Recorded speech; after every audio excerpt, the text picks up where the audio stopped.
जय माता दी भक्तों, स्वागत है आपका गुड्डू भैया के चैनल पर। आज हम आपको बताएंगे सिद्ध सावर मंत्रों के बारे में। सावर मंत्रों को जगाने की क्या विधि है, तो चलिए आइए आपको हम बताते हैं। द्वापर युग में भगवान श्री कृष्ण की आज्ञा से अर्जुन ने पशुपत अस्त्र की प्राप्ति के लिए भगवान शिव का तप किया। एक दिन भगवान शिव एक शिकारी का भेष बनाकर आए और जब पूजा के बाद अर्जुन ने सुअर पर बाण चलाया तो ठीक उसी वक्त भगवान शिव ने भी उस सुअर को तीर मारा। दोनों में वाद विवाद हुआ और शिकारी रूपी शिव ने अर्जुन से कहा, मुझसे युद्ध करो, जो युद्ध में जीतेगा वही सुअर उसका होगा। अर्जुन और भगवान शिव में युद्ध शुरू हुआ। युद्ध देखने के लिए माँ पार्वती भी शिकारी का भेष बना वहाँ आ गई और युद्ध देखने लगी। तभी भगवान कृष्ण ने अर्जुन से कहा, जिसका रोज तप करते हो, जप करते हो, वही शिकारी के भेष में साक्षात खड़े हैं। अर्जुन ने भगवान शिव के चरणों में गिरकर प्रार्थना की और भगवान शिव ने अर्जुन को अपना असली स्वरूप चेहरा दिखाया। अर्जुन भगवान शिव के चरणों में गिर पड़े और पशुपत अस्त्र के लिए प्रार्थना की।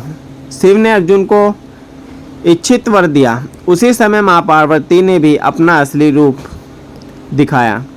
जब शिव और अर्जुन में युद्ध हो रहा था तो माँ भगवती शिकारी का भेष बनाकर बैठी थी और उस समय अन्य शिकारी जो वहाँ युद्ध देख रहे थे, उन्होंने जो मांस का भोजन किया वही भोजन माँ भगवती को भी दिया। शिकारी समझकर खाने को दिया। माता ने वही भोजन ग्रहण किया।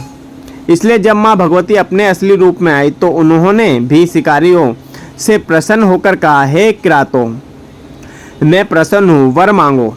इस पर शिकारियों ने कहा, हे माँ भगवती, हम भाषा व्याकरण नहीं जानते और ना ही हमें संस्कृत का ज्ञान है और ना ही हम लंबे चौड़े विधि विधान कर सकते हैं, पर हमारे मन में भी आपकी और महादेव जी की भक्ति करने की इच्छा है। इसलिए यदि आप प्रसन्न हो तो भगवान शिव से हमें ऐसे मंत्र दिलवा दीजिए जिससे हम सरलता से आपका पूजन कर सकें। माँ भगवती की प्रसन्नता देख और भीलों का भक्ति भाव देखकर आदिनाथ भगवान शिव ने सावर मंत्रों की रचना की। यह एक बात बताना बहुत आवश्यक है कि नाथ पंथ में भगवान शिव को आदिनाथ कहा जाता है और माता पार्वती को उदयनाथ कहा जाता है। भगवान शिव जी ने यह विद्या भीलों को प्रदान की और बाद में यही विद्या दादा गुरु मच्छंदर नाथ को भी मिली। उन्होंने इस विद्या का बहुत प्रसार किया और करोड़ों सावर मंत्रों की रचना की। उनके बाद गुरु गोरखनाथ जी ने इस परंपरा को आगे बढ़ाया और नवनाथ एवं 84 सिद्धों में माध्यम से इस विद्या का बहुत प्रचार हुआ। बताया जाता है कि योगी कानिफ नाथ जी ने 5 करोड़ सावर मंत्रों की रचना की और वही चरपट नाथ जी ने 16 करोड़ मंत्रों की रचना की। मान्यता है कि योगी जलंधर नाथ जी ने 30 करोड़ सावर मंत्रों की रचना की। इन योगियों के बाद अंत कोटिनाथ सिद्धों ने सावर मंत्रों की रचना की। यह सावर विद्यानाथ पंथ में गुरु शिष्य परंपरा से आगे बढ़ने लगी। इसलिए सावर मंत्र चाहे किसी भी प्रकार का क्यों ना हो, उसका संबंध किसी ना किसी नाथ पंथी योगी से अवश्य होता है। अंत यह कहना गलत ना होगा कि सावर मंत्र नाथ सिद्धों की देन है।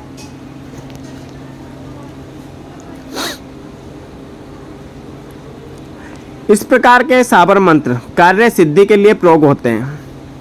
इनमें प्रत्यक्षीकरण नहीं होता, केवल जिस मनसा से जाप किया जाता है या कोई भी इंसान के मन में इच्छा हो वो पूरी करने के लिए जाप किए जाते हैं।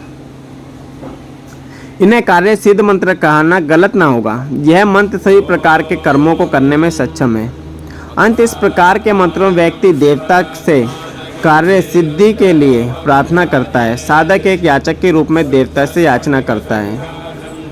मतलब कि हम जो मन में सिद्धि हुई या कोई हमको सोच है हमारे मन में, हमें कोई काम करवाना है देवी देवता से, तो हम उसके बारे में मन में सोचते हैं और जाप करते हैं तो उससे भगवान हमें उसका फल देते हैं। जय माता दी भक्तों।